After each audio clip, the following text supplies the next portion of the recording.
নয়ের দশকের শুরু, দেশে আর্থিক উদারনীতির খোলা হাওয়া। বাংলায় বামেদের হঠাতে যুব কংগ্রেসের নতুন মুখ মমতা বন্দ্যোপাধ্যায়। 1991 সাল, জ্যোতি বসুর নেতৃত্বে কংগ্রেসকে হারিয়ে চতুর্থবারের জন্য ক্ষমতায় বামফ্রন্ট। বিধানসভায় 294 এর মধ্যে 245টি আসন পায় বামেরা। কংগ্রেসের ঝুলিতে মাত্র 43টি আসন। ভোটে কারচুপির অভিযোগ তোলে কংগ্রেস। 1993 14 জুলাই, ভোটারদের সচিত্র পরিচয়পত্র দিতে হবে, তারপর ভোট করতে হবে, এই দাবিতে মহাকরণ অভিযানের ডাক দেন মমতা বন্দ্যোপাধ্যায়। তবে তার ঠিক কিছুদিনের মধ্যেই তৎকালীন রাজ্যপালের প্রয়াণের জন্য সেই দিন কিছুটা পিছিয়ে হয় 21 জুলাই। 1993 21 জুলাই, রাজ্যের বিভিন্ন জেলা থেকে কলকাতার রাজপথে জমায়েত হন যুব কংগ্রেসের কর্মী সমর্থকেরা। কলকাতার 5 জায়গা থেকে মিছিল করে মহাকরণের দিকে এগোতে থাকেন। মহাকরণে পৌঁছানোর আগেই পুলিশি বাধার মুখে পড়েন যুব কংগ্রেসের কর্মী সমর্থকেরা। শুরু হয় তুমুল সংঘর্ষ, কাঁদানে গ্যাসের শেল ছোড়ে পুলিশ, একই সঙ্গে লাঠিচার্জ, আহত হন মমতা বন্দ্যোপাধ্যায়। পরিস্থিতি আরও জটিল হয়ে পড়ে। বেলা গড়িয়ে বিকেল হতে একের পর এক গুলির শব্দ শোনা যায়।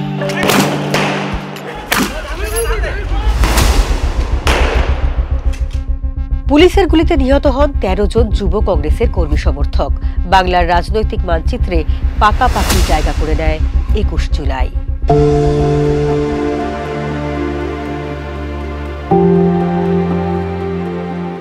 রেবন রোডে মমতাদিকে খুনের চেষ্টা হলো। বিরাট মব, পুলিশ এবং সিভিলের ড্রেস, কিছু হারমাদ ক্যাডার লাঠি ঠুকছে ব্যাটিং করার মতো রাস্তায়, অকথ্য গালাগালি, পাথর আসছে। কোনো ক্রমে মমতা বন্দ্যোপাধ্যায়কে একটা ভিড় ঠেলে নিয়ে চলে গেল দেয়ালের ধারে, বের করা যায় না সেখান থেকে। চোখের ওপর দেখছি, বলতে গিয়ে আমার রোম খাড়া হয়ে যাচ্ছে। চোখের ওপর দেখছি দুজন পুলিশ রিভলভার, এই বন্দুক বার করছে, আর মমতাদির যিনি পিএসও মাইতিদা ছিলেন মমতাদির পিএসও, রিভলভার বার করলেন, চিৎকার করছে মাইতিদা, গুলি চালাতে বাধ্য হবো, আমার দায়িত্ব ওনার প্রাণ রক্ষার। মমতাদিকে চূড়ান্ত নিগ্রহ করেছে। কোনো ক্রমে তাকে বের করে এনে মাঝখানে স্ট্যান্ডটায় শোয়ানো হলো। সিনেমার মতো দৃশ্য। মমতাদির তখন একটু জ্ঞান ফিরেছে, গাড়িটা এরম এরম করছে রাস্তায়, মমতাদির কিছুটা দেখা যাচ্ছে বেরোতে চাইছেন, আবার কেউ টেনে নিচ্ছে, ভয়ঙ্কর দৃশ্য। সেই গাড়ি ক্যাচ করে ব্রেক মেলে থামলো। মমতাদি আলু থালু বেশ এলো, চুল, সৌগতদা ছিলেন, আরেকজন ছিলেন, তো নেবে মমতাদিকে ওখান থেকে রাখা গেল না। আমি ওখান থেকে মমতাদিকে আমার গাড়িতে তুললাম।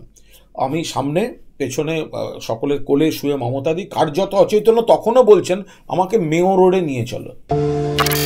সেদিন রাইটার্স থেকে জ্যোতি বসু বলেন, ওরা মহাকরণ দখল করতে আসছিল।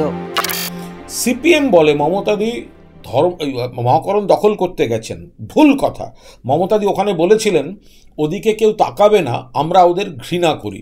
আর সেদিনকে যে মব আর যা স্পিরিট ছিল, তাতে কেউ যদি মহাকরণ দখল করতে যেত কেউ ঠেকাতে পারত না। 21 জুলাই তো দখল, ভোটে জিতবো না, ভোটে হারবো, কিন্তু দখল করবো। রাইটার্স দখল